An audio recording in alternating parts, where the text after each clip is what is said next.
THORChain is the biggest decentralized exchange for Bitcoin in the world. And now you can use every Bitcoin wallet in the world and you don't have to connect it to a website. Same with Ethereum, XRP, BNB, Tron, Doge, and more. Eventually, you'll be able to swap any token from any wallet. Very cool. THORChain is turning into a full layer one liquidity engine where apps can be built on top of it. The new app layer, Rujira, unlocks lending, perps, Bitcoin backed stablecoins, token launchpad, NFTs, prediction markets, and more. THORChain isn't a just a DEX, it is becoming the protocol of pure uncensorable liquidity. Swapping on THORChain is permissionless. There is no KYC. Anyone in the world can use it. To swap on THORChain, I'm going to give you two options today. You can either go to THORChain.org, which is a desktop, and you can click on swap.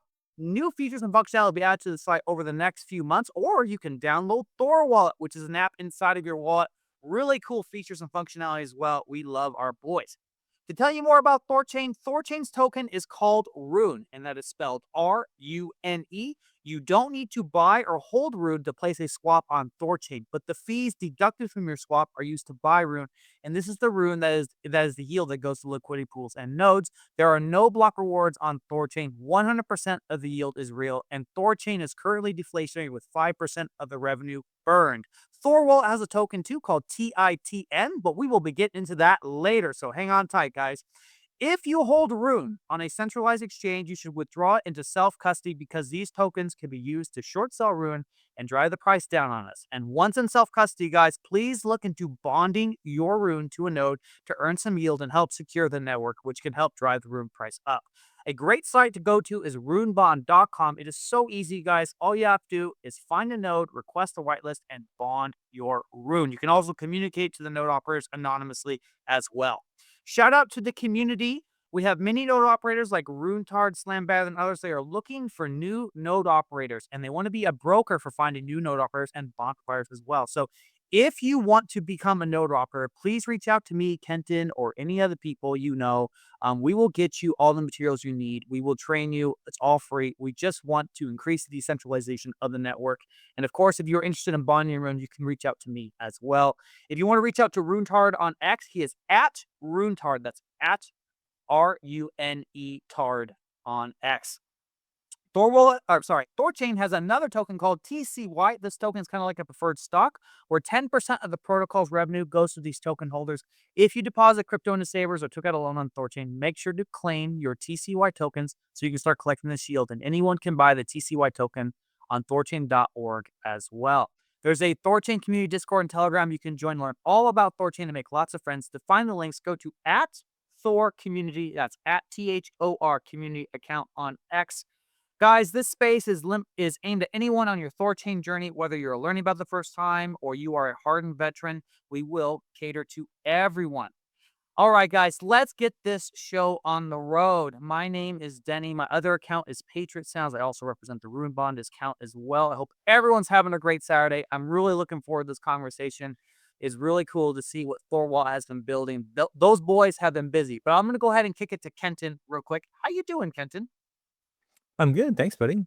Yeah, my name's Canton Ralph Toes. I have a fund that invests in Rune and runs nodes on THORChain. So I'm a node operator and bond provider, and I'm also running the marketing team to promote THORChain. And yeah, I'm looking for the last piece on Thursday. We talked about we're going to start moving away from doing actual spaces on Twitter, and we're going to start doing videos through Riverside and live stream to Twitter and the other social media platforms. And so, to be honest, probably our biggest, we've been talking about this now for months, and just kind of none of us really had the bandwidth to pull it off. And another hang up was like you, our listener, that we want to make it like the nice thing with spaces, you guys can request to come up to talk and ask questions or whatever, right? Our goal is to keep this as an open forum and give everyone a chance to be heard. So we're worried about going to a different platform that it'd be harder for the listeners to ask questions or get involved. But it sounds like with Riverside, it's pretty easy. There'll be a link. You just go click. You don't have to create an account. You'll have to click on the link and go and you'll be able to join us on the stage. And if you don't want to be, you don't want your face doxxed, obviously you can have your camera off, or you should be able to text us any questions you have. Um, so, well, I'm actually looking forward to it. I think we all are. Like, this actually should really up our game on these spaces and be, be able to see our faces. Video content is obviously much more engaging than just audio, and um, and no more rugging, right? No more issues with X spaces. Um, and we've all had to figure out setups that don't rug and are probably a bit uncomfortable for each of us. So, um, and then also too, maybe we can get guests that, people that aren't on Twitter, right? They don't have a Twitter profile. So the idea here is to make the experience better for you, the listener, and to start tapping into other social media channels. So hopefully next week, maybe next Thursday will be our first test run. Just I got to get set up with Riverside. I'm stuck on their free trial, which is frustrating because I can't add enough all of our users, so I have to get off our free trial. So we have a call with them to do that next week. Um, but yeah, so hopefully next space we're trying it out, and yeah, if we do, bear with us. It'll be our first time. We might have some issues, but we'll get it dialed in. Yeah, and you know what? It's a little bit of a bummer that we don't do it today because if we have the most handsome Mexican in existence on stage, then that's eye candy we are depriving our audience. That is a problem. And I totally agree with you, Kenton. 100%. Well, he's gonna have to come back then. More Yeah, yeah. We've already got a good-looking Canadian. I'm ugly American. There's nothing to be done about that. But I think we're gonna make do with what we got. And yeah, that attitude. You're right, Patriot. yeah. Change your attitude, and you'll be beautiful. You're beautiful, man. I'm beautiful. All right. I love it, guys. I'm feeling quite special today. Crypto XZ Pedro, what's going on, brother? Hey guys, how's it going? GM, happy Saturday, and yeah, thanks for having me here. And the great intro. I like that. I'm gonna take that to any other space I take. Yeah, and I'm gonna make sure I don't want to be gay, as I'm not. But if there's any girls out there, is that not the sexiest voice you've ever heard? Would you like that voice to sweet talk you as well? So you got a lot going for you, my friend. You're smart, you got good looking, got a good voice. So my friend, you go ahead. The floor is yours. Tell us about THORwallet, man. Give us an introduction.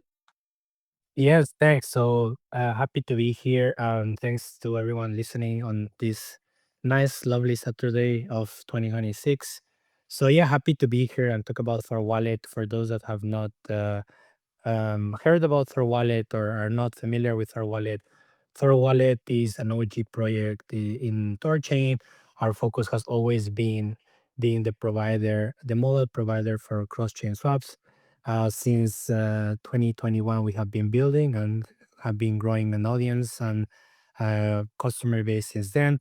We are heavily focused on making the user experience as seamless as possible, and our vision is to make it easy for users to, through their mobile, swap any token to any token.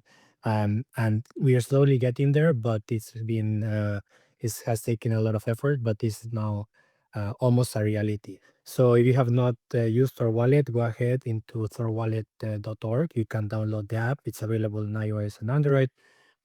We have more than 175,000 downloads.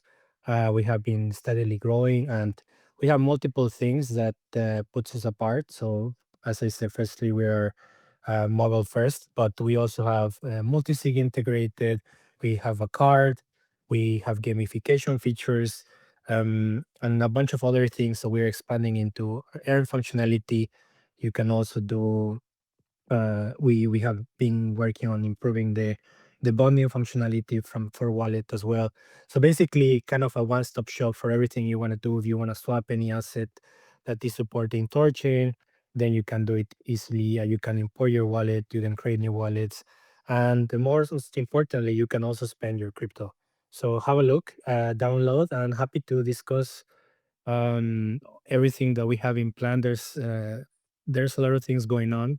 We have big ambitions for this year, and I think we have started with the strong foot. Yeah, and for those who don't know, oh, sorry, Kenton.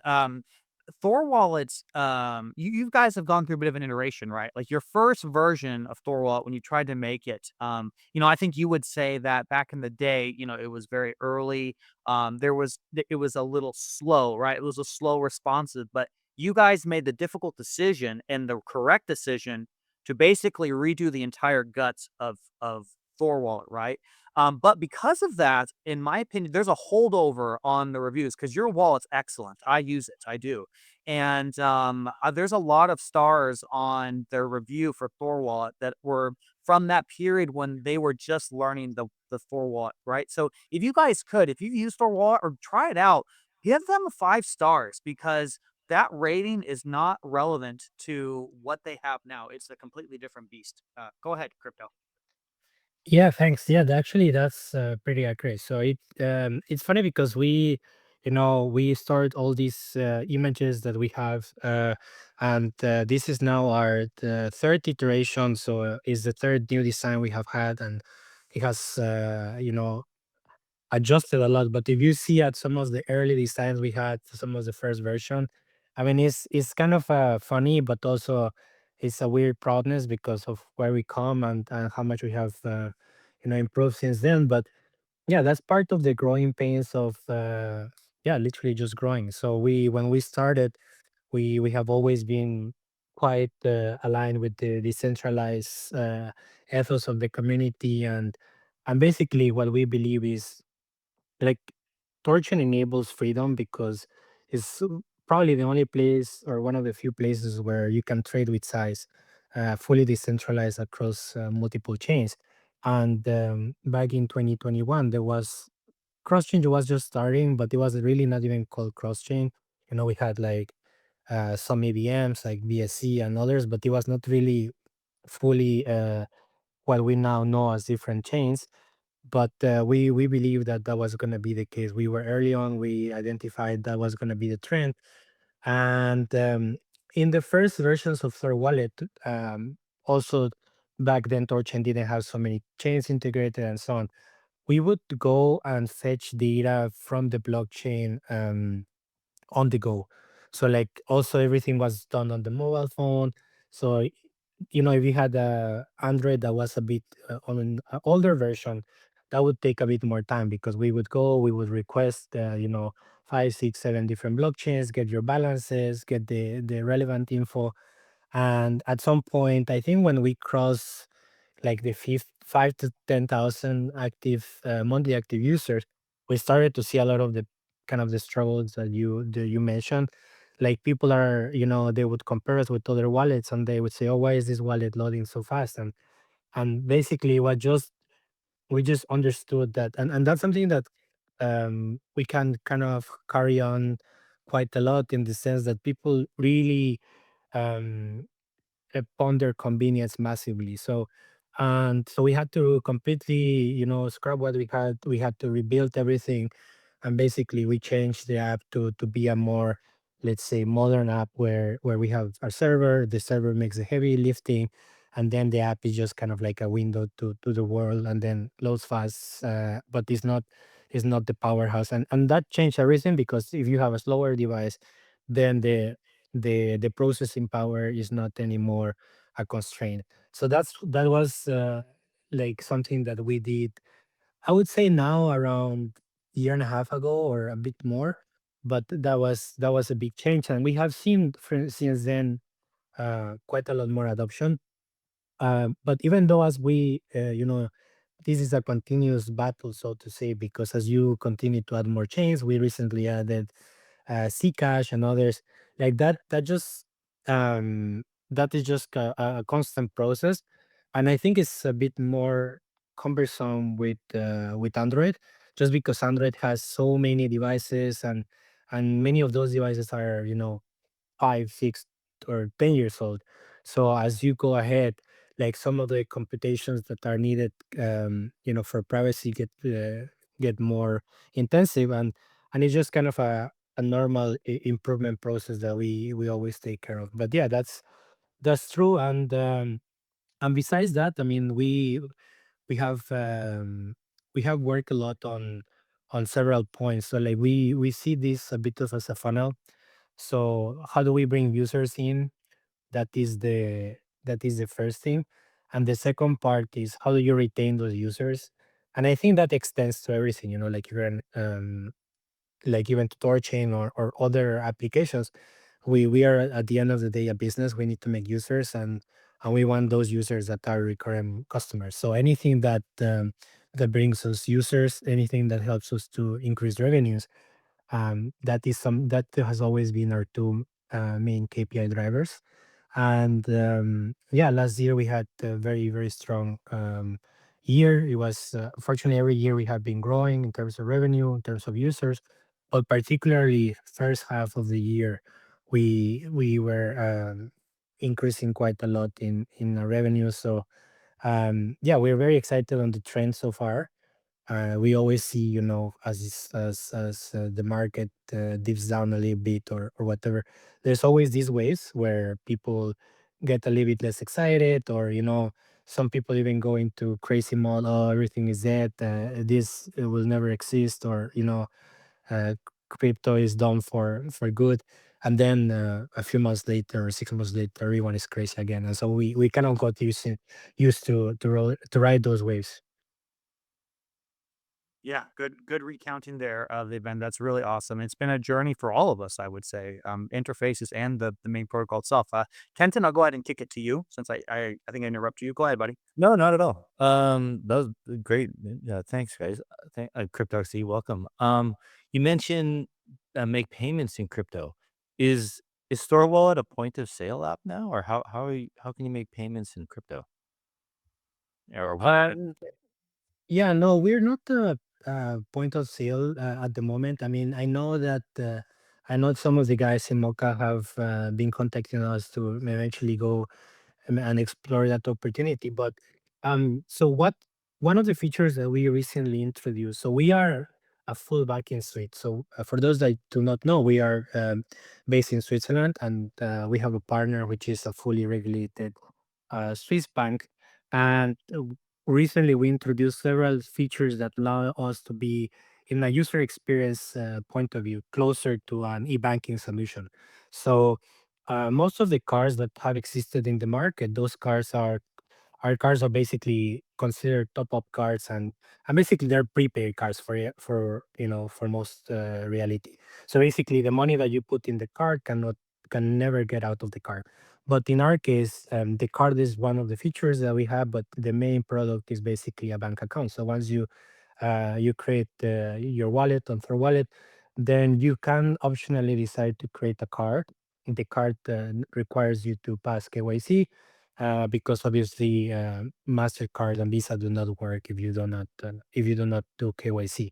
But once that process is done, then basically you get a full bank account in Switzerland. You get an IBAN number. You can transfer from your bank. You can do a Swiss transfer, and basically you can deposit fiat as well as crypto. So if you want to send US dollars, if you want to send euro, or if you want to send Swiss francs, you can do that. That has no cost, and then you can start spending on the card, or you can top up with USDC the card. And then that, depending on what type of card you have, then it has a certain cost, which ranges from like 1% to, and it goes lower depending on the card that you have. But what I was saying is that now we added additional features to the banking suite. So, for example, if you got other people that are THORwallet users and you know that they're also card users, now you can simply transfer money, and you say, well, that's already possible in USDC. Yes, but now you can transfer very easily from THORwallet to THORwallet, and they will receive the money from bank to bank. So basically, it looks like a normal transaction, but it's not only to their wallet; is you can send it like to another bank, and that might be useful because that guy has his own bank connected, and then he says, oh well, yeah, I need whatever $500, can you send me? And then you do it, it gets transferred instantly. And then because he's connected to his own bank, wherever he is, so let's say Germany, then he can do an IBAN transfer to his own bank and pay, I don't know, his electricity or whatever. um, Within Switzerland, and that is expanding as well to other European countries, most of the bills that you receive here have a QR code. So basically, you could pay your rent, your electricity, and basically any other bill with THORwallet. So you could leave, you know, top up your card and pay everything now with the THORwallet banking solution. And not only that, now you can also make payments to other banks. So I could say, oh, I want to send to this other bank account that I have. And that is slowly expanding the number of banks that are available. And before it was only to your own bank, that is going to be like your own bank in the sense I have another account in Deutsche Bank or whatever, but in not to another third party account. But that is being expanded as well. So a lot of these features are have been recently released. I think we released it end of November, uh, and that has been exciting. We've seen quite some nice adoption on the card.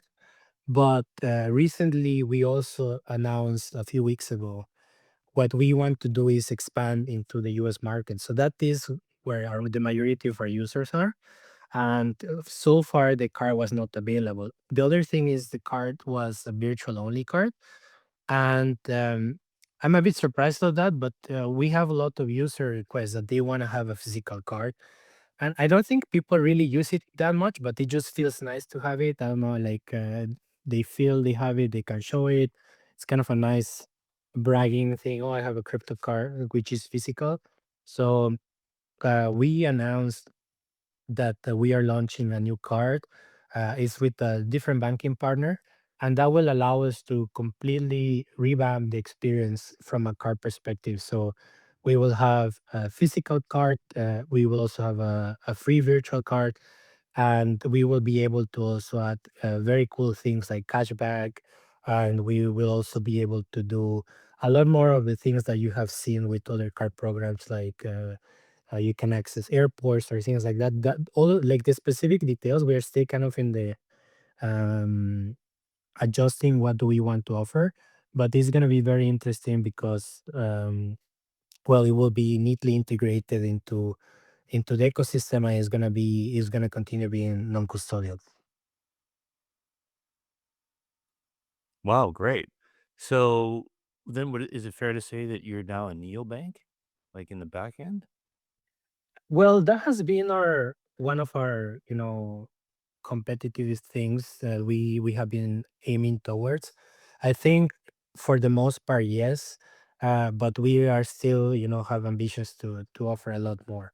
So um, once the US card is live, we will be offering a lot more things that will be exciting, and I think that will put us now kind of if we are already a new bank, that will be like neobank plus.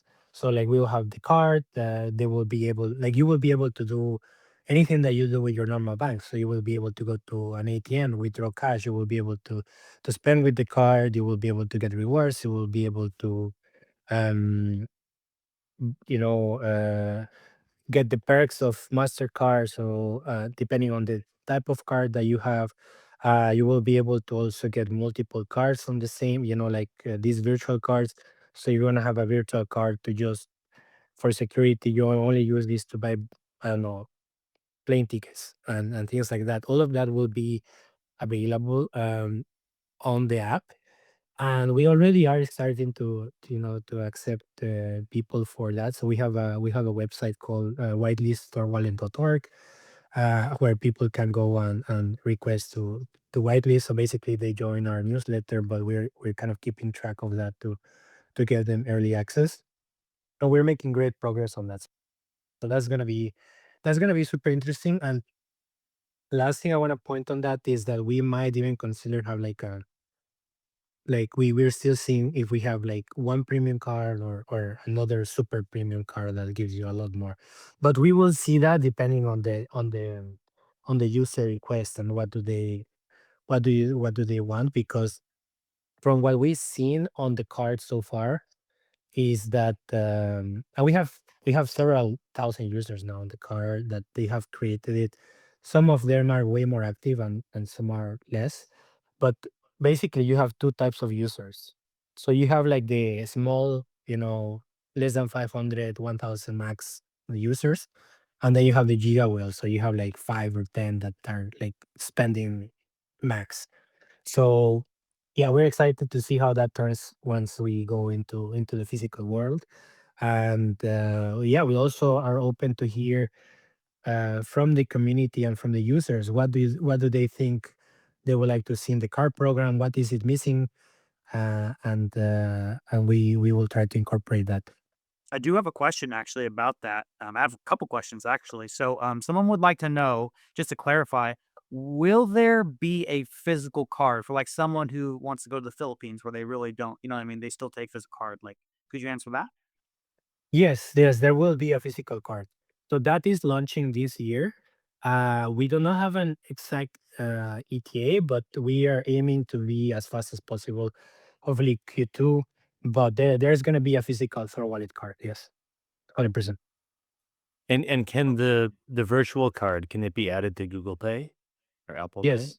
Yeah. Yeah. So right now, with the card that we have at the moment, that card is already available for Google Pay and Apple Pay.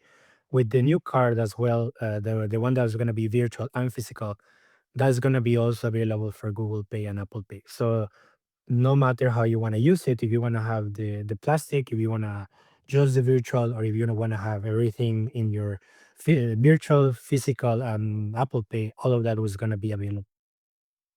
Another question I have. Let me see. 1 second. Sorry, guys. So the question is, will if you make a payment, so you buy, sell something with the thing, will those get reported to the IRS or a European equivalent of an IRS, Internal Revenue thing?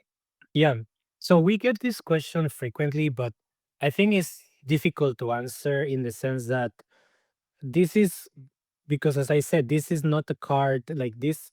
The entire card is a bank account, right? So the one that we offer at the moment, and both are going to be Switzerland regulated. So basically, it's like you have another bank.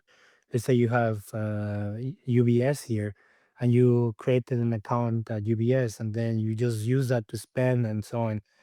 Um, I don't think the UBS actively reports every transaction that you do. But if there is a legal complaint request from a government agency, hey, I want to get this person's bank account from UBS, they will have to go through the legal process. And if they get the proper documentation and the court order, and etc., they will uh, provide that information. So I think the best mental model to go through is just this is just another bank in that aspect. So if you just treat it as such, so I don't think there's gonna be any like they have visibility as any other account that you have. What's for me, what's exciting about all this is like the only thing holding you back from going gangbusters is regulation. Like the technology is all there, right? If you guys wanted to be like, bank and all that kind of stuff, handle fiat, the technology, you can do it. You can implement it. It's just there's so much red tape, regulation, licenses, lawyer fees, all that crap. Right? Am I right? Like, is it hard? What's been the hard part for you? Has it been on the technology side, or has it been on the lawyer, legal, regulatory side? Yeah. So I think it's a bit of both. So because like when we have jump into this, like the thing we wanted to avoid is that we hold the license because that is a problem. Then so we that's why we have been working with banking partners. So I think banking partners that are or have been dabbing into crypto so far before Trump, I think they were a bit stuck in the middle. So they were not a bank, they were not a fintech, so they're kind of in between. And that made them to kind of comply with the hurdles of a bank, right? Like you might have, I don't know, 10 million in your, service, but then they wanted you to comply with like the lowest banking regulation, which was 100 million, for example. So I think that has been the that's why like a lot of these services are starting to go now because they went through the approval process. Also, I think specifically the payment gateways, right? Like Visa, Mastercard. they were extremely uncomfortable with crypto until the recent administration change. So you were very likely to get a certain program with the card closed. So from our perspective, I think it's a bit of been a bit of both. So now that with the first card that is now live, I think we have been probably around year and a half or 2 years live with that. Um, but also with the first card, the Swiss based one, everything was done on the blockchain. So like to get the card, you need today an NFT, and all the, let's say, accounting was done on the blockchain. That is nice and reduces a lot of the operational work for the bank, but also introduces another element of friction to the user. So for example, um, as I said, you can top up the card with fiat, right? You can send $1,000. But if you want to send USDC, you might say, well, this is obvious, but it is not as obvious as you might think. Like people want to top up the car, but they do not have Ethereum to pay for gas and things like that, which for a newbie or from someone who comes from Revolut or other similar services, then it's kind of a steep learning curve that, okay, if I want to use only crypto, I need to have gas and or things in that area. So I think it's partly regulatory has been difficult, but also the user experience, and that's something that we took as well. And um, and the other part as well is the KYC. The KYC is a killer, and the more that you can improve the process, the easiest, shortest you can make it, the better. But from a user perspective, obviously you want no KYC, which is not possible. So how do you make it as simple as possible while still being compliant? And we have been trying to work on that and reduce the number of steps so that it feels like 3 or 4 things and then you're done. And that, I think that's the main struggle, because some things you do not have control, right? Like for example, so far, and that's something we're changing with the introduction of the new card. But with the current card, you could only get the card with the passport. And well, that seems like a decent request. There's so many people that do not have a passport, and they say, "Oh, can I do it with my driver's license? Can I do it with my national ID?" And the answer so far was no.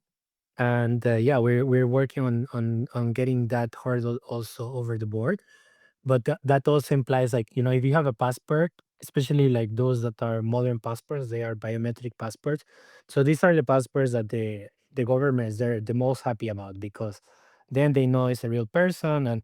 And now with AI you can fake the ID. So it gets very cumbersome, and it has a lot of layers on, um, I would say, nonsense bureaucracy, but at the end you have to comply with that. Like the banks, if you put your passport, they happy because they can just show it to the compliance officer and say, hey, we're sure this guy exists. And then if you go into another type of thing like driver's license, so you need to introduce video verification, and so it's kind of a trade-off. It's definitely a trade-off, and the key point here is to find the sweet spot.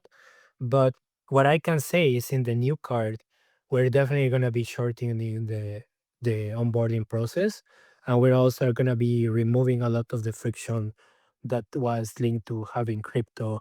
So we wanna be that you can top up with crypto, but we want to make it also to try to find a way to sponsor gas and things like that.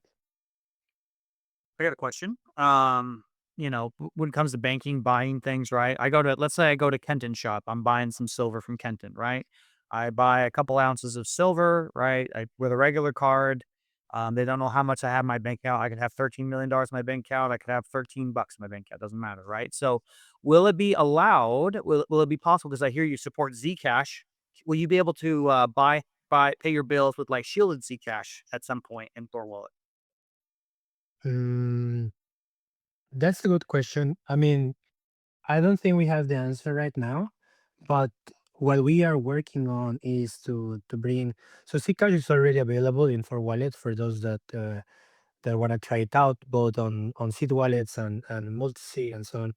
But what we're working now is to also bring the shielded version of that, so that you can do swaps from from shielded or from non-shielded shielded those funds. But I think at the end of the day, you will still have to do some process where, for example, what is most likely not going to happen is that I have shielded Cash, and then I'm going to be able to top with that. Because, you know, as I said, there's always a regulatory framework that needs to be compliant. So that's why with the car, we have only worked with the USDC. With the new card, we might expand that to other stable coins, but at least USDC as well will continue. Maybe Tether. Those are still details to be figured out. But the reason I'm saying that is because if you work with USDC, then the regulatory bodies are also happy because they know that they are able to freeze if you do some malfeasance and so on. So um, if you top up with some funds and then you want to spend it, and then you might, you know, someone will come and say, okay, we freeze this. Uh, Again, with the proper judicial process and so on. But I think that's why you're seeing that USDC and a few other stable coins are being getting quite the adoption in other banking services. It was just announced that they're gonna allow it in interbrokers or one of the big US platforms for trading, and it is exactly the same rationale for that. So in short, I'm not sure, but in any case, what will be possible is that you have your SEC and you will be able to most likely swap from shielded Cash into USDC and then top up with those funds. But at the end, you know, if you're badly scamming and so on, I mean, we're not. It's not gonna be a free for all scam market, and so you're gonna get your things frozen. I mean, that's just how it is because you deal with Mastercard, you deal with the proper banking system, which is, um, I guess, the best that we can do. Otherwise, you just live fully on crypto. Yeah, makes sense. I'm going to like kick it to Kenton. I do have another topic, but I don't want to change the discussion. If Kenton has something more he wants to add or talk about. Oh, it's gonna be just I don't know. We can change it if you want, but I was kind of curious, like the whole you mentioned KYC, and like I mean we all get it, and you mentioned people that don't have passports and their IDs and accept all that kind of stuff. Like this was the whole promise of crypto. Like this was especially 10 years ago, it was like, you know, the unbanked, right? I haven't heard people talk about the unbanked in a long time. And this, for me, this is like Mhm. kind of what gets my blood going and gets me excited is, you know, uh, crypto has that promise of serving the 6 billion unbanked people in the world. And I'm curious in your thoughts with, like, you're not alone, you're doing stuff to get these debit cards. You have to, it's a necessary evil to do the KYC. There's all kinds of other platforms doing the same thing. Do you see this as like we're still moving in the right direction? Like, um, it's like a halfway step to serving the unbanked, or is it like crypto is kind of like doing a bit of a U-turn, and now it's going back into this whole KYC world, and we're going to be kind of stuck, unfortunately, in the KYC system. I'm curious where you see this going and how it Yeah, should play out. Pedro, you're just so you know, you are double. You have feedback when someone else is speaking. But go Okay, ahead. I'm going to mute myself. Yeah, okay. Um, I think that's an interesting question. I see it in two ways. One, as you said, like a step in the middle to achieve, the promise of what crypto is supposed to be. But at the same time, I think two things can be true at the same time. So if you want to be, fully crypto native, if you want to be like, this is what crypto was built for, this is what crypto is supposed to solve. I think that what we offer right now in THORwallet allows you to do that, but it also requires from the user a lot of effort in the sense, you could live with THORwallet and pay only in crypto, receive only in crypto, but that's not how most of the people live, in the sense, imagine that you pay you have your company, right? And I would imagine that most of the people that you employ, you pay them bank transfer or whatever. So and that's the nature of the work today, where most people get paid in fiat. But if you're a person that says, okay, I'm done with the banking system, I think you can right now say, I will only accept payments in crypto for my company, right? And then any provider that you want to work with, a main requirement is that they also take crypto as payment. So I think that's one of the things that, for example, guys like Joel has said from the Dutch guys, and he has lived in crypto only with crypto for a couple of years now. But it does require a lot of you know friction from the user. Like, I only find the services that accept crypto. I only work with people that pay me with crypto and things like that. I think that is a smaller niche, but it's definitely worth keep pushing forward with that, and that's why we are building more features where you can transfer the privacy features, etc. But I think we also have these other people who have never touched crypto, so like the crypto newbies, people that come from Revolut, and people who really have been exposed to crypto, but this kind of fake crypto. That yeah, I have my crypto in this account, but I cannot withdraw it. I can only see. I mean, that's good as nothing. So I think that is a bit of a step in the right direction.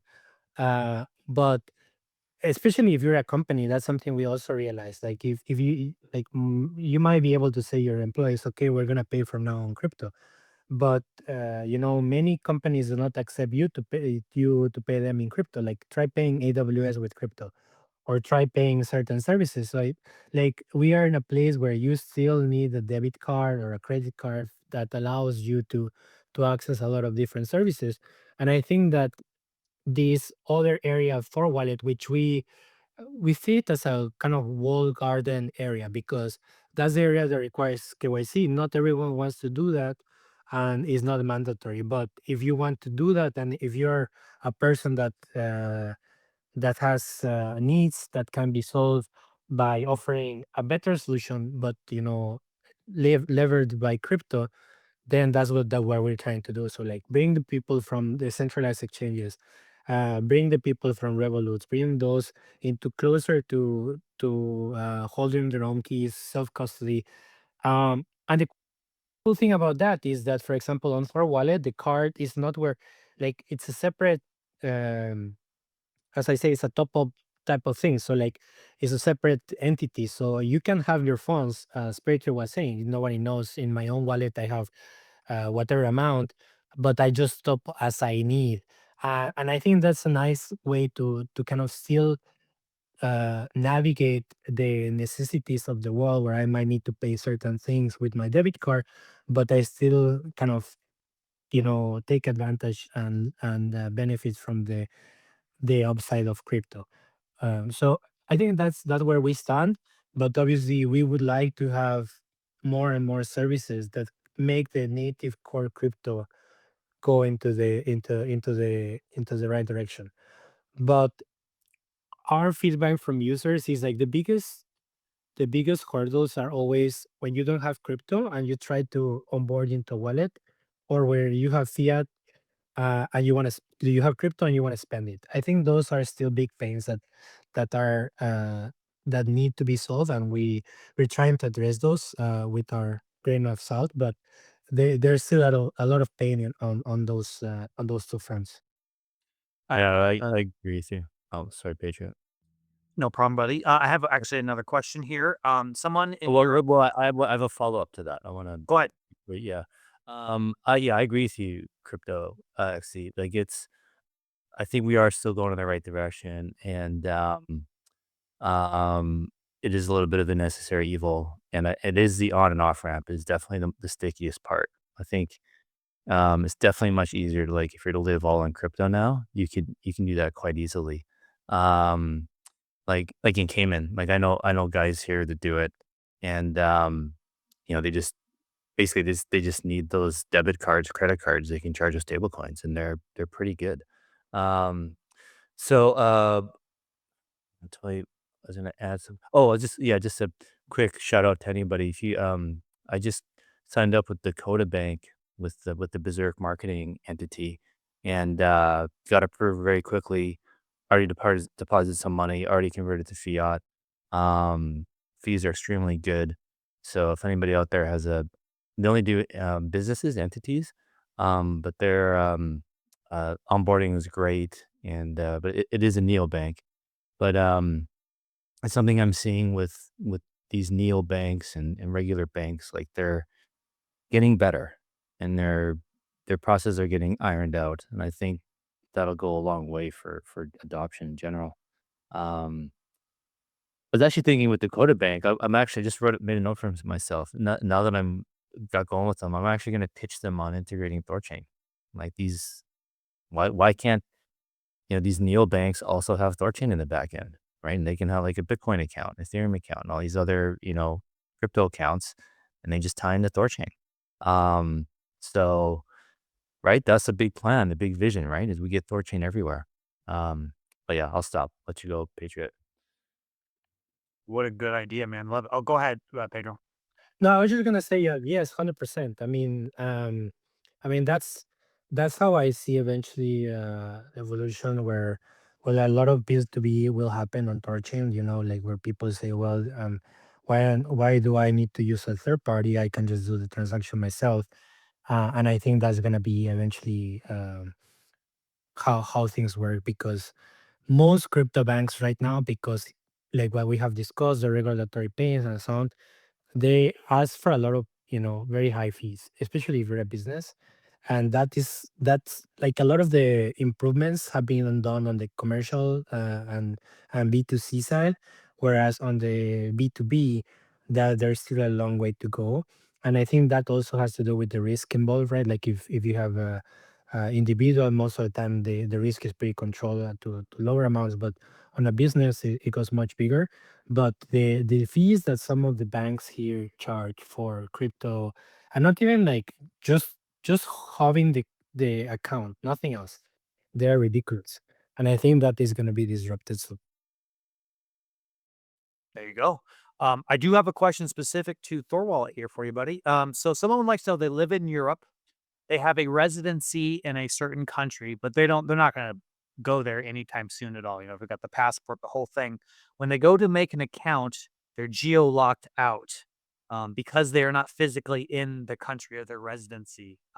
Is there a workaround there? Is that by design, intention? Could you speak about that? yeah, so that should work, but they need to like and I imagine that is they have tried to create an account with the current system. I mean, the other one is not live yet, but it is possible, because so what we want to know, or the regulatory body wants to know, is that we want to get your proof of address. So normally this proof of address was get a utility bill, take a photo, we match it, and so on. A way to kind of simplify that is we just say, okay, I take your GPS position, and then take as proof that.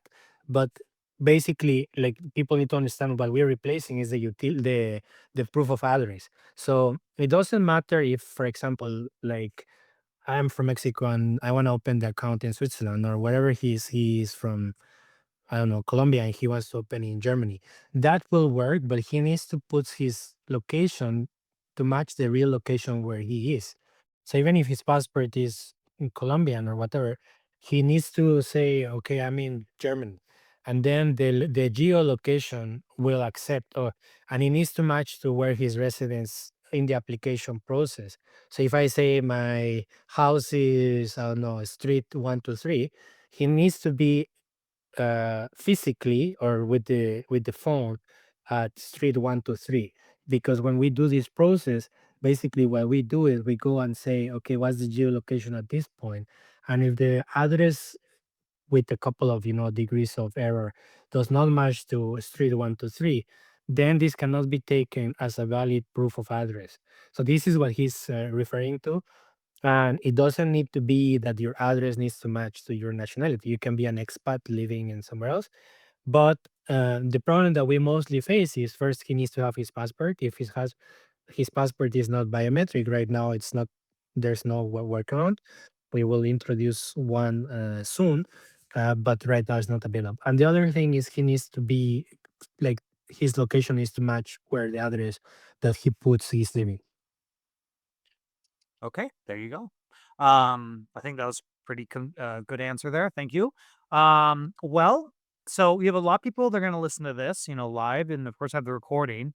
There is a airdrop that's going on right now on THORwallet. So, people listening, they're getting excited. Say, hey, THORwallet seems really cool. They got this banking license that's really hard to get.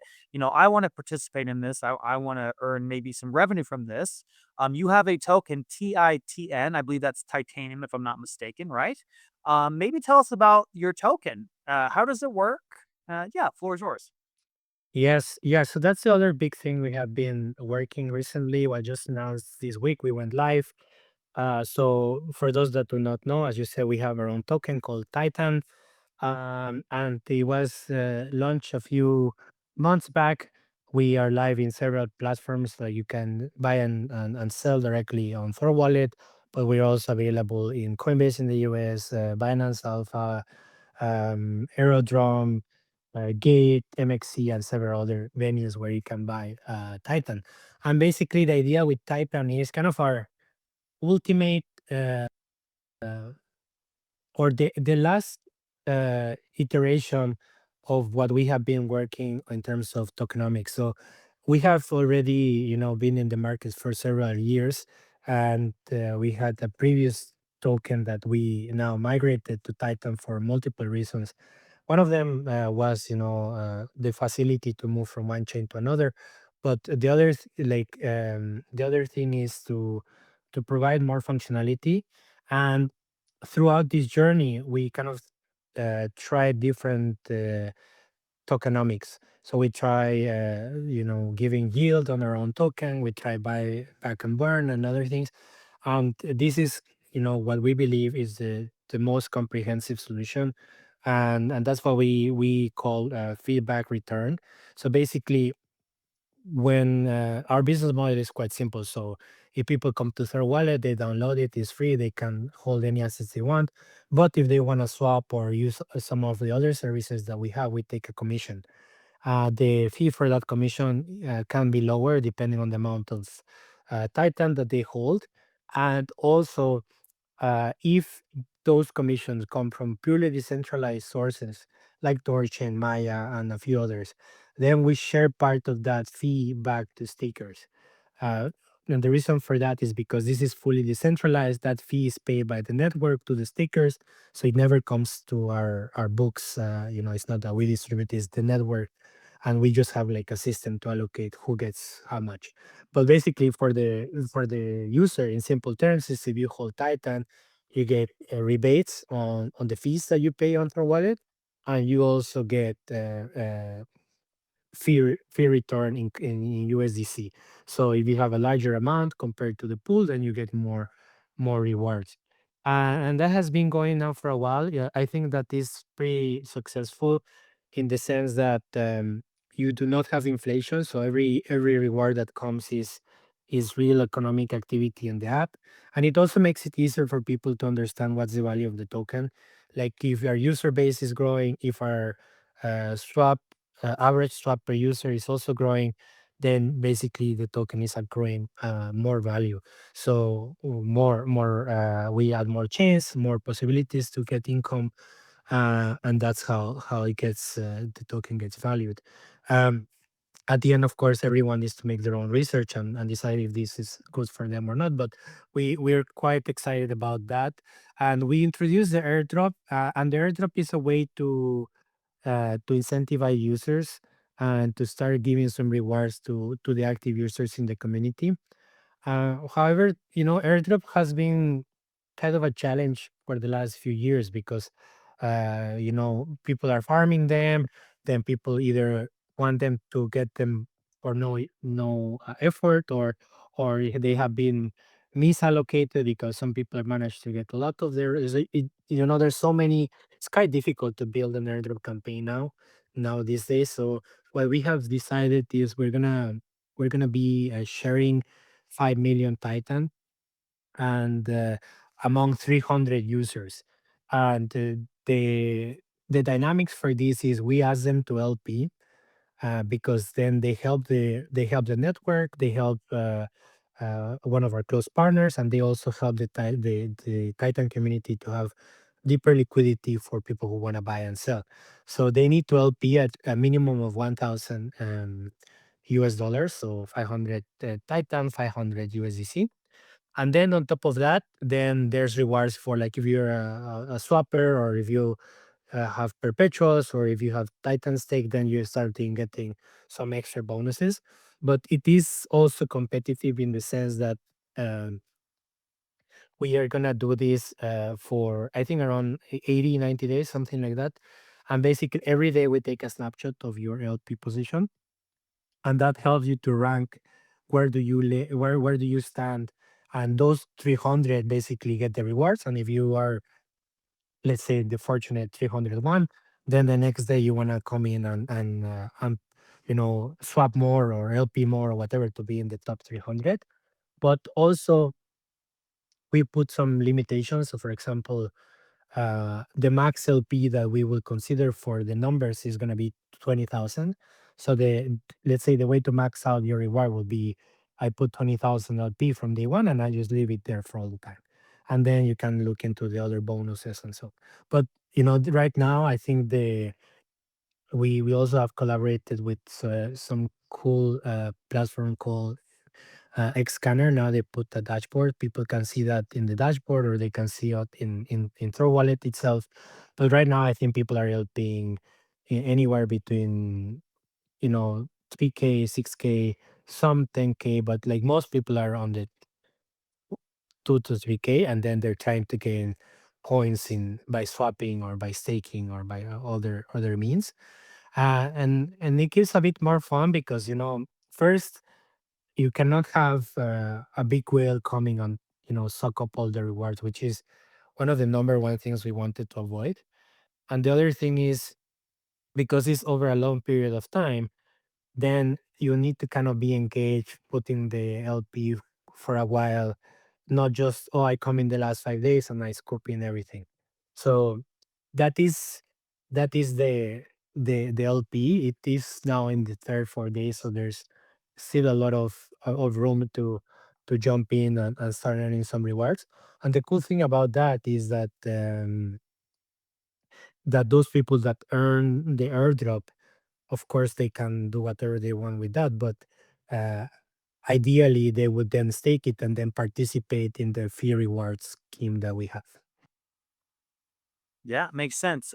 Before this, just to make things super clear, people, there was a token TGT that is the older token, and people had to convert their TGT into Titan TITN, right?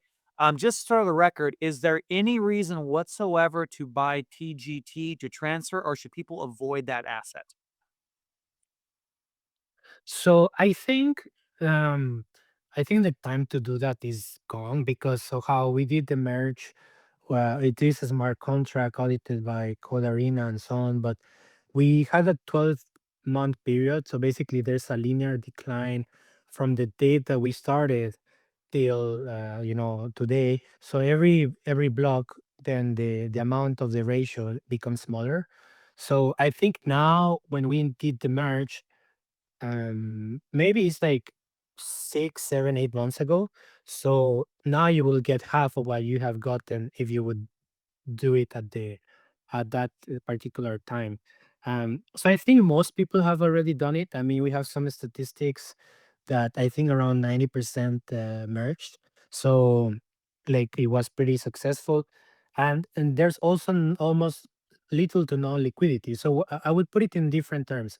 If you have Titan for whatever reason, TGT for whatever reason you forgot, and now you're listening to these spaces and you say, "Oh gosh, I have it somewhere." Now you should definitely go and merge it, because the old one is now basically has no value.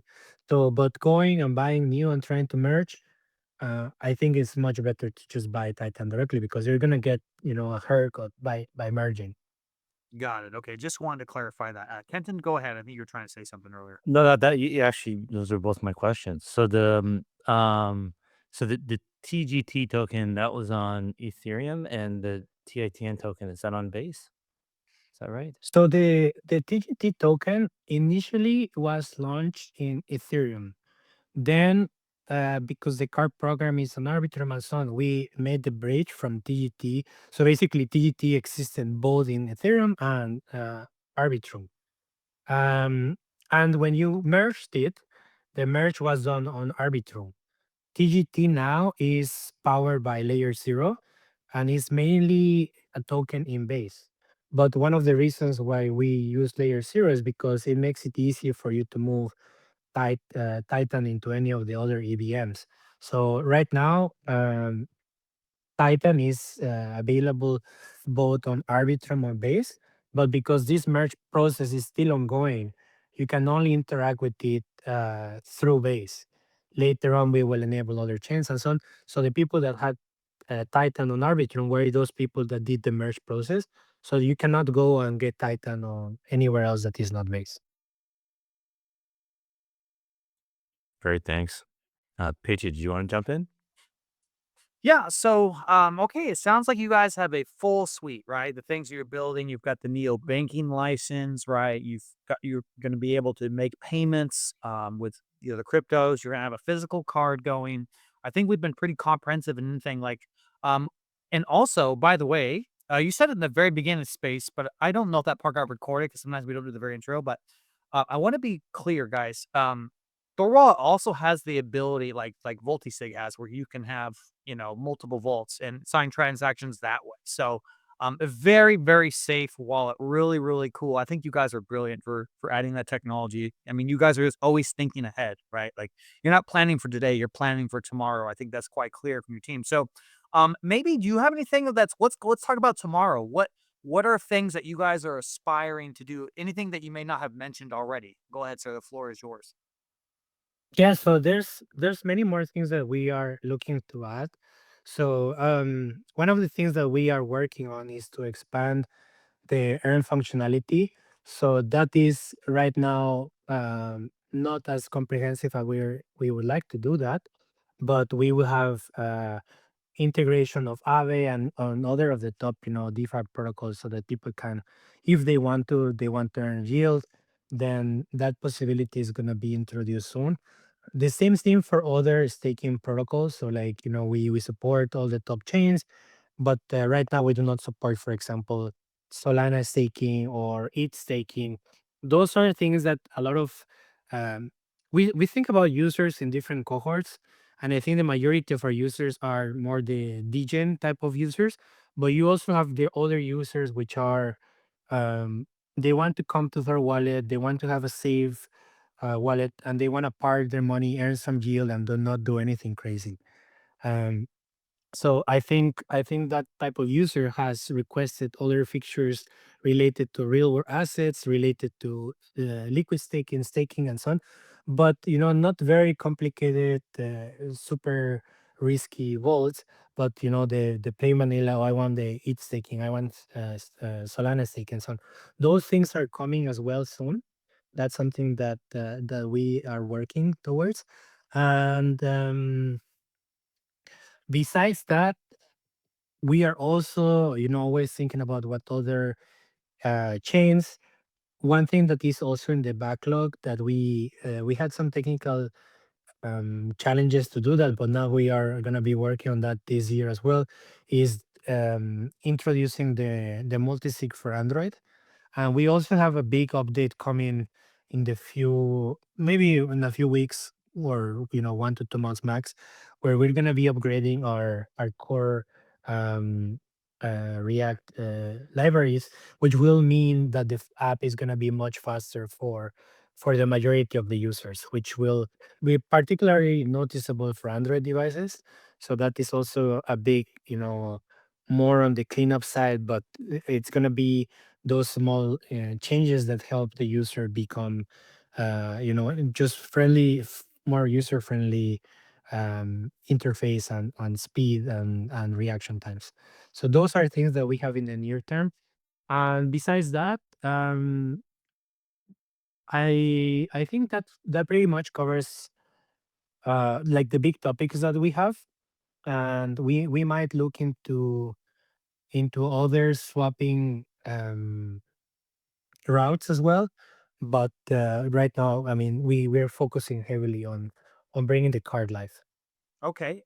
Question for you. You guys have Zcash added. Are you guys going to add Monero support? That's something that we do not know yet. Um, You haven't in the heard of past, Monero? no, no, no. We have heard Heard of it. about I'm Monero. joking. I'm joking. No, like actually, so funny story. Like I think like what is that? Like 2 years ago or something, we were in contact with the guys from Sarai Dex because when Sarai was happening, I mean, even way before Torcha wanted to implement it, right? And there was even I think even like a full PR blown ready to go. Then I think there was some security concerns from Monero, and then it never happened. But then Sarai came into the space, and we actually contact them super early on, because one of the things we have done is that we are cross-chain native maximalists, right? Like we want the user to be able to swap at any time, and if certain routes are not supported, we still want to find a way to bring that. So we contacted them and we say, hey, how can we participate? Can we be a node operator, etc.? But since then, like we just kind of had that a bit part. And the other thing related to Monero as well is that um for a very long period, I mean, I think this just changed this year, to be honest. Well, the year that just passed. But for the majority of the last, I would say 3 to 4 years, anything that was related to privacy would put you in a very hot spot. And well, you know, I think that privacy is, a fundamental freedom. It also was a very big. It would just put you at a different risk level when you were doing things related to privacy, especially with Monero. I mean, we saw that most centralized exchanges got down Monero, and that was for a reason, right? Like governments do not like that, and they would ask questions, and you just kind of become the ugly dog. So I think that sentiment has changed, especially now with Zcash going up last year and becoming way more mainstream. I think that is changing. I do not know if we're gonna add Monero or not. I mean, it would be great from a cyberpunk perspective, but it also has a lot of second order consequences on and then they may be as simple as as some of their partners starts to say, okay, do we want to continue working or not, or there's so many things that spawn from that. I get it. But if there's a way eventually to have like a full dex uh THORChain style or Sera dex, that would be something we would look into eventually, because that was our intention back then. But nothing has crystallized in that front. I understand. Yeah, no worries. It's just an interesting question. So I do have a question from the THORwallet community here in Telegram, and they want to know: is the 70% USDC staking rewards, is that currently live implemented? Yeah, so that was one of the benefits that we had from moving um, TGT holders to Titan, and not everything has been done. So there's a couple of things that need to be. We have been working on that, and we are, it's one of our priorities also internally. But there's a couple of other things that are going on at the same time that have dependencies. So, for example, those that merge their TGT to Titan know that there is a transfer block for a few months that is going to be lifted in March. So in March now, everyone who merged are going to be able to transfer, sell, or do whatever they want with their Titan. And there's a couple of things that need to be done first. But yeah, we have it is in my to do list, and we have been preparing for that. So it's gonna be implemented soon. Okay, there you go. The answer to that. Another question we have. Let's say I've got a buddy here. Maybe his name's Kenton. He doesn't know anything about crypto. I've got my Thor wallets, right? And I want to on ramp him onto Thor wallet. What are the perks? Do I get special perks by on ramping new people to your wallet? Yes. So we have a referral program that we just reintroduced now for the airdrop. And then we're gonna be starting to we already are doing that. So we're counting how many referrals you have and so on. The specifics of the reward program are not, live yet because we're still working on it. But basically, what is gonna happen is you're gonna be earning, basically a share of the people that you refer. So, like if you refer people and those people go and swap, then you will be earning basically money from those referrals. What it is live right now is if you go and start referring people for the airdrop and those people participate in the airdrop, then you're gonna be getting a higher allocation for the airdrop as you get more referrals. Um, and this actually is one of the interesting things as well because this is where we sometimes struggle with the real world, the crypto world, and the real business needs because we had a different referral program in the past, and that's something that we kind of realized it was working, but it was not really what we wanted. Because if you share the link, so our main user base is mobile. So and how it used to work before is you would share a link, and that link when you click it, it would send you to our web app, and then that web app would say, okay, download our app. So basically, it was multiple steps, right? And if you had 2 3 steps, many people drop out, and that doesn't really work. So until recently, we found another system where now it's a referral link, refer.THORwallet and then .org, and it has some information so we can identify who's referring anonymously, but still we can say, okay, wallet introduce so many people and so on. But basically now this link takes you directly to the app store. It's Android, or it automatically recognizes if you have an Android or if you have an iOS, and we get that information back to us saying, okay, this guy referred this another person. So that is some big change that we are introducing. It's now live, the referral part, but what is going to be also live soon is the entire reward system that comes along that, so that you say, I get a share of the referrals and so on. So the people who make referrals now, those like the revenue sharing thing is not happening yet. But if you make a referral now, does that get like kind of banked? And then when that system goes live, you will get the share of the swap fees from the people that you did before it goes live. Does that I totally butchered that, but I think you understand what I'm saying. Yeah, yeah, exactly. So what we're doing now is like if you refer now, we already started tracking. So we already started tracking on how many referrals you have, if those referrals created volume, etc. And that is gonna be baked into into the program rewards. And if you already have a lead on, I already refer 100 people, and those are bringing volume, we're gonna have that tallied into the rewards. And another question that people always ask related to that is what happens with the old system. So, and the old system, as I say, we found out that it was not really working. It was working, the system worked, but it was not business logic that we wanted to support. Um, in the sense that we want you to, as quickly as possible, download the mobile app. This is kind of our one of our core metrics. And the previous system was, as I explained right now, like you refer, then we would track the volume, and then from that volume, let's say you have $500, you will be able to claim those. But as we move from TGT on Ethereum and then TGT on Arbitrum, and now Titan on Base, that system, because it was on different chains, we didn't adjust it.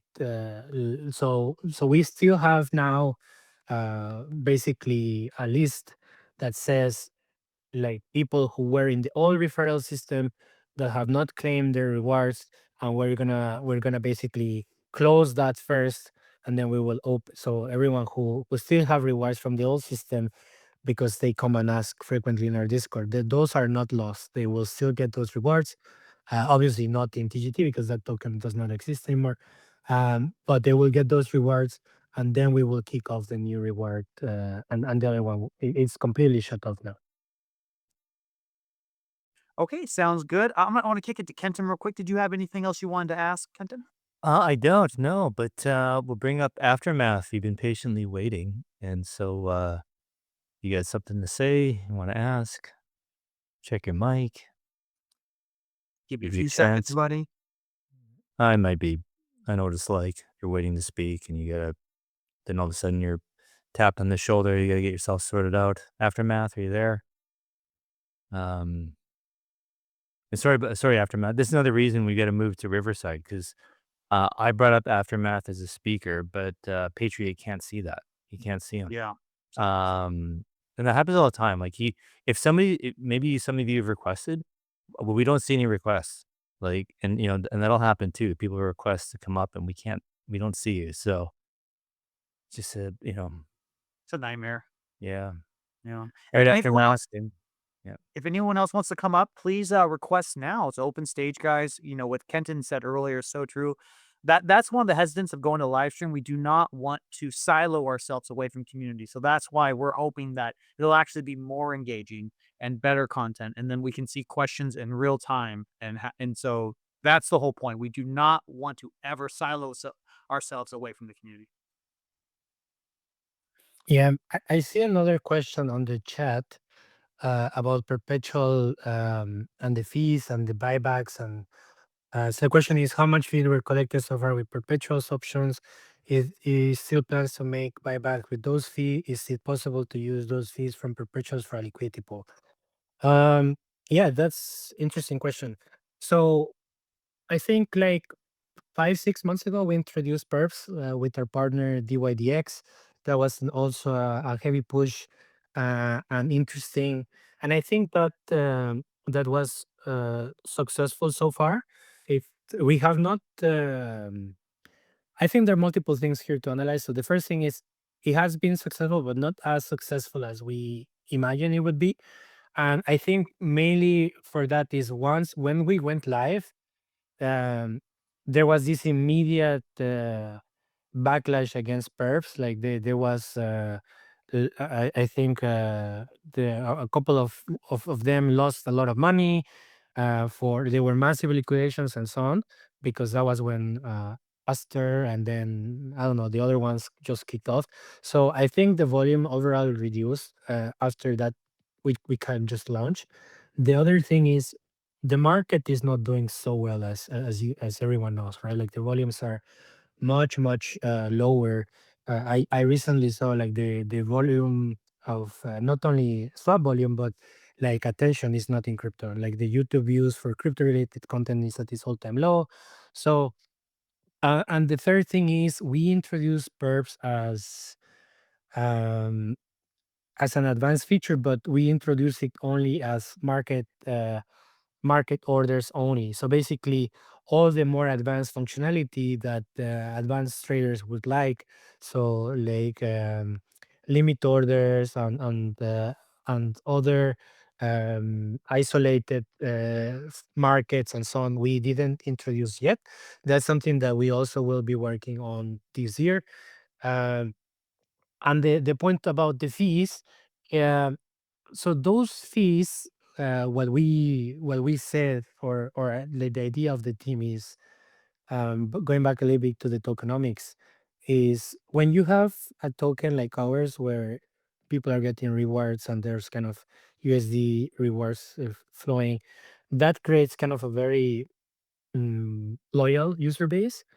And but at the same time, like even if you have like $5 of sell pressure, the chart starts looking not so great, because you know everyone who wants to hold the token is happy collecting the rewards, but there's 2, 3 guys with small money, and they can still make the chart look very bad, right? Because the chart is only the last few people who buy or sell.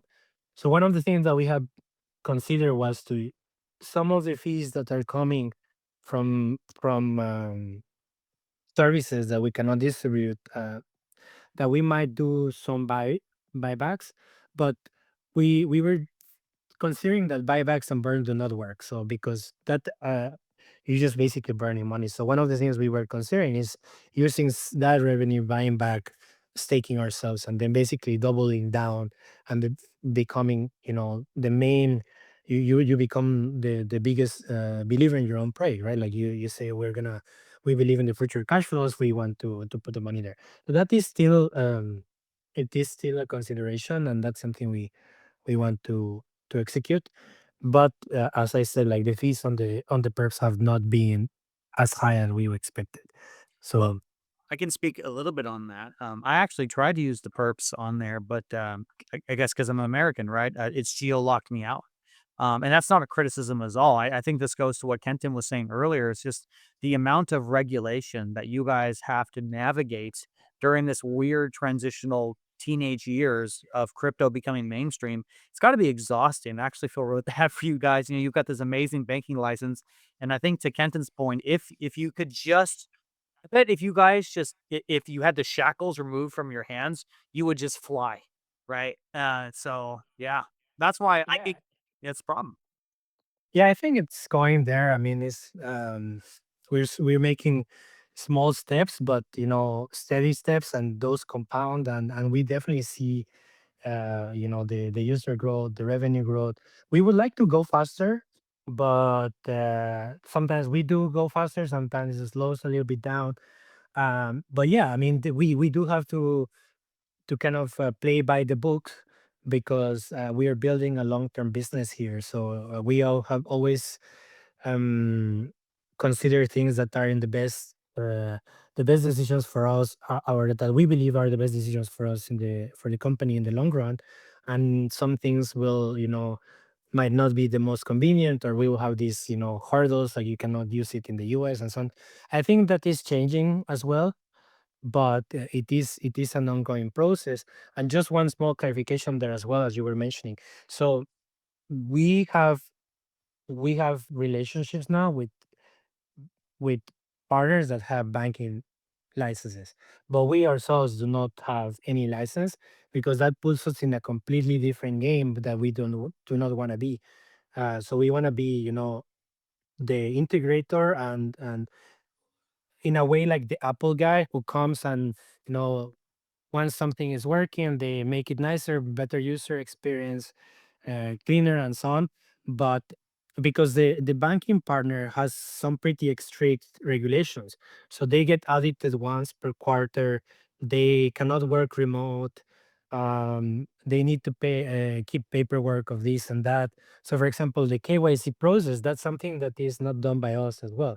So we have a provider with the banking partner, and they take over that. They take over of the data, and then we just say, is this a valid customer we can provide you access to, yes or no?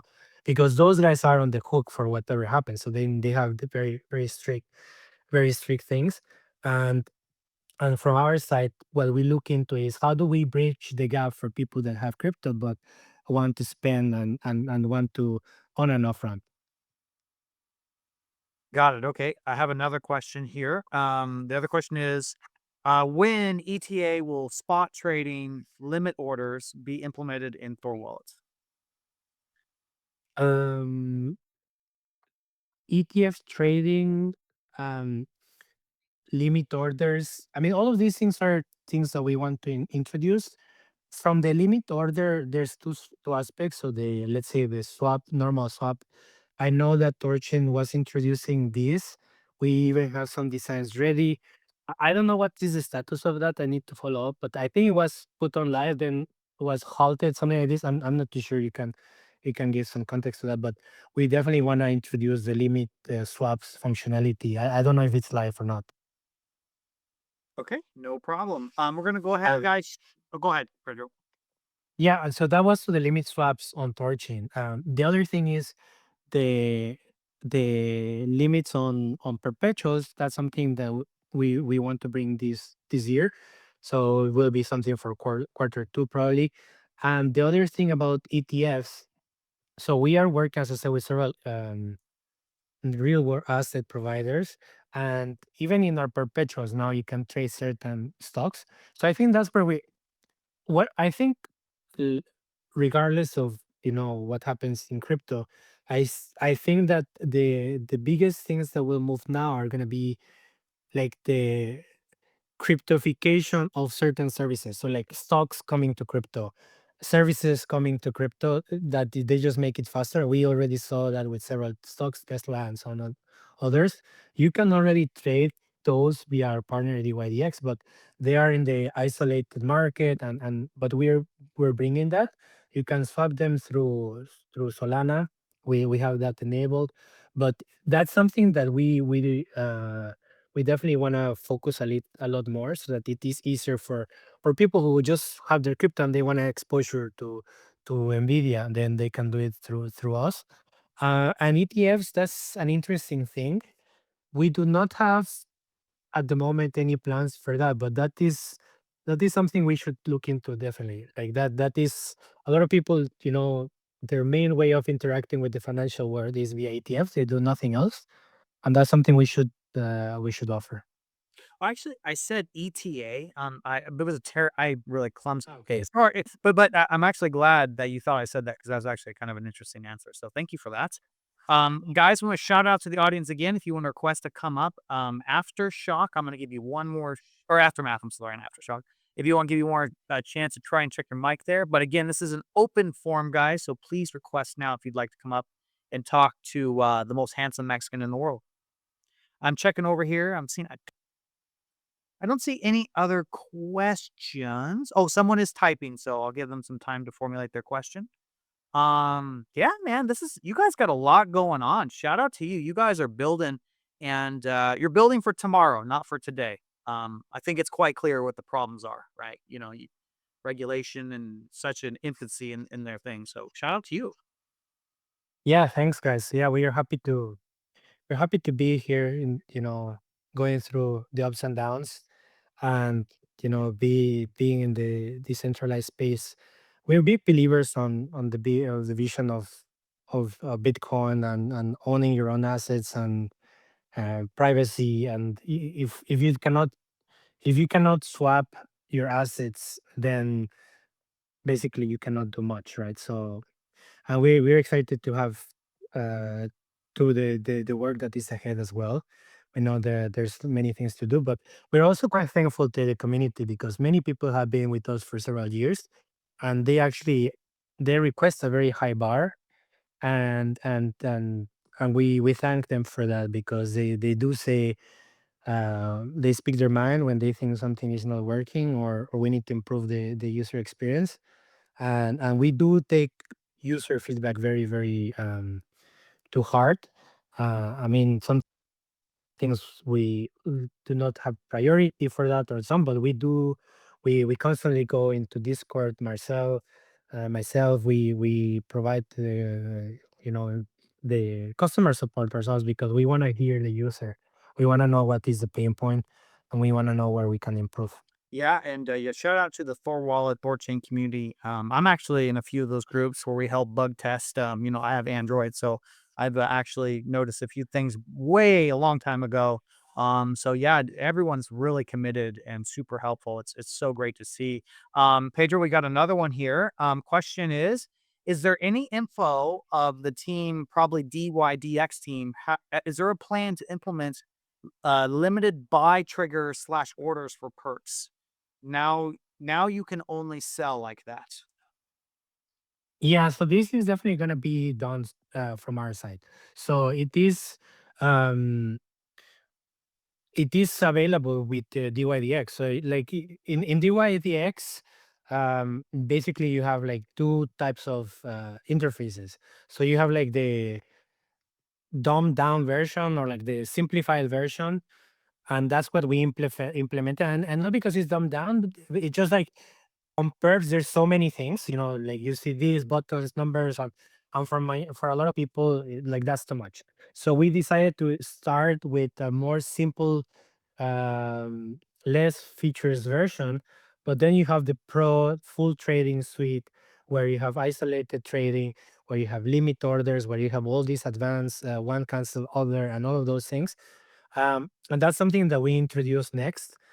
We don't have an ETA yet on that because we need to do some planning. But from a trader perspective, that's what you want, right? Because you don't want to be opening, or you might want to do in certain circumstances, you might want to open along with the market because it just some news happen or whatever.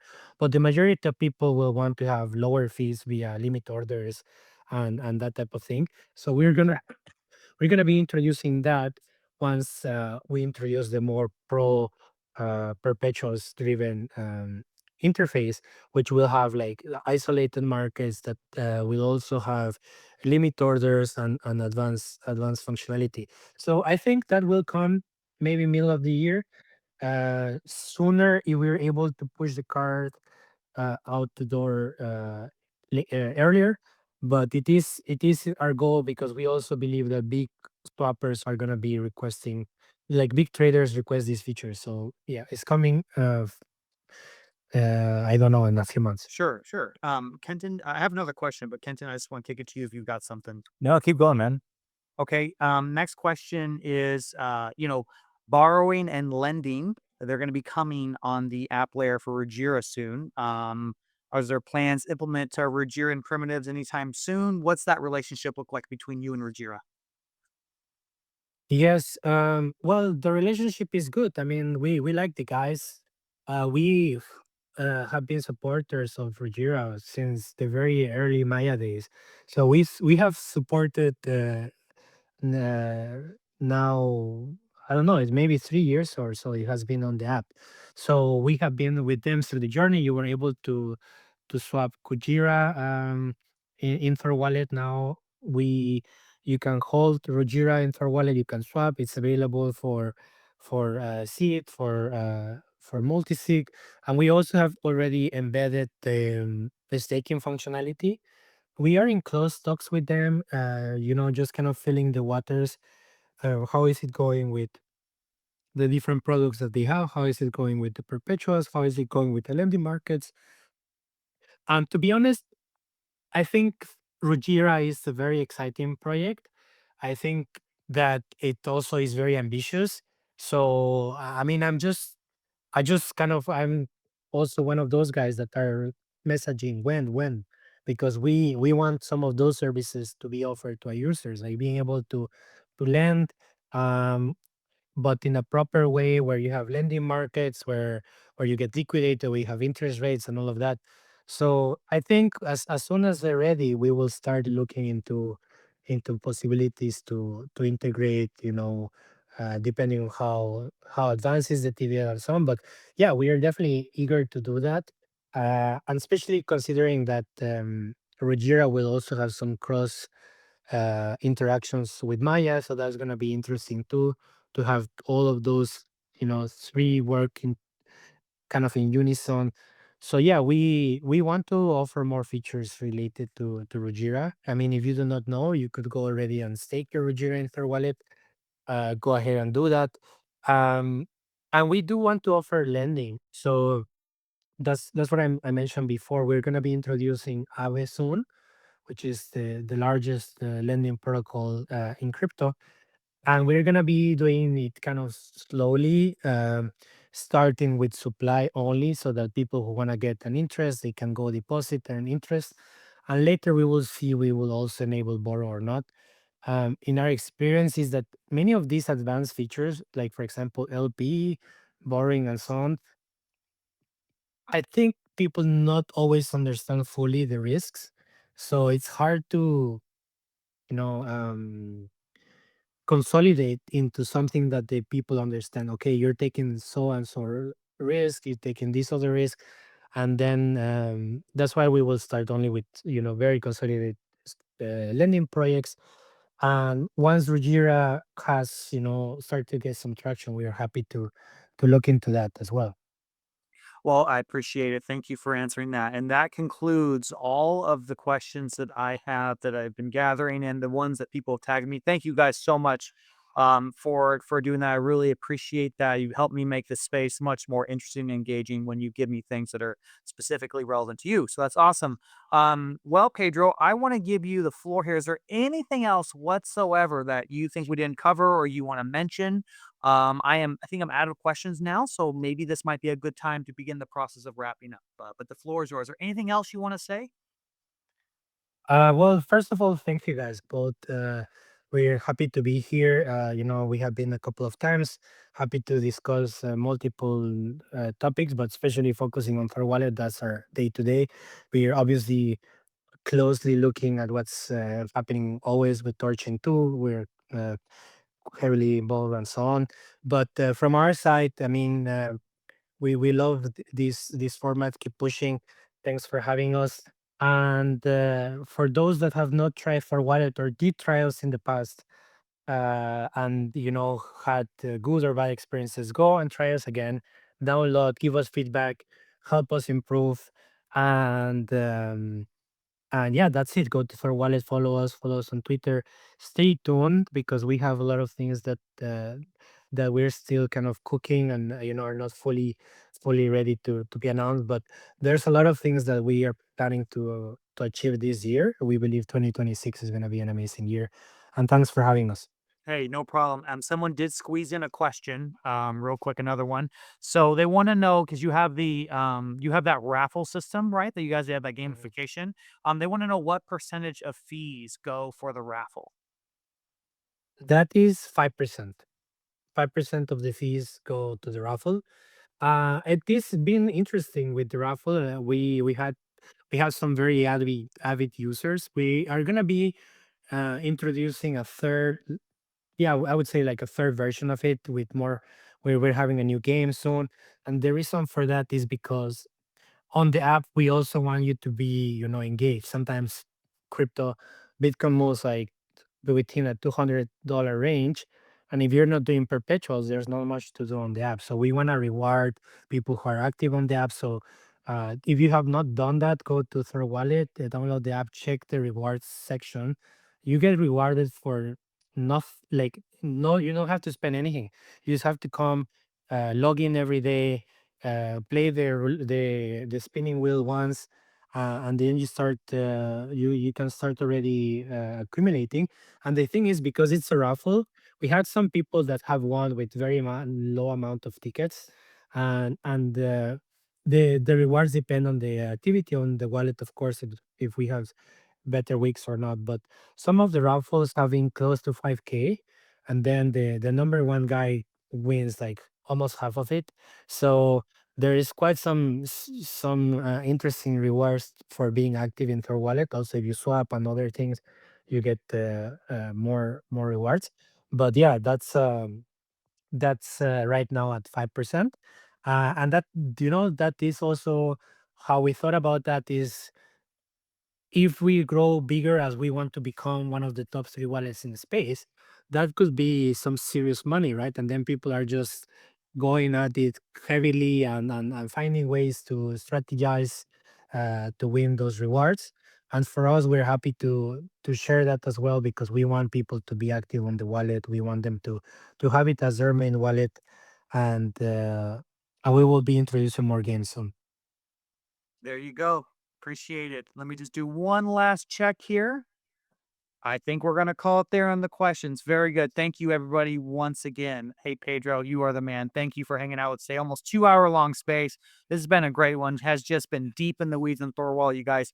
Make sure if you join this late, definitely check out the recording. We've taken a lot of notes on this one, so it's going to be awesome.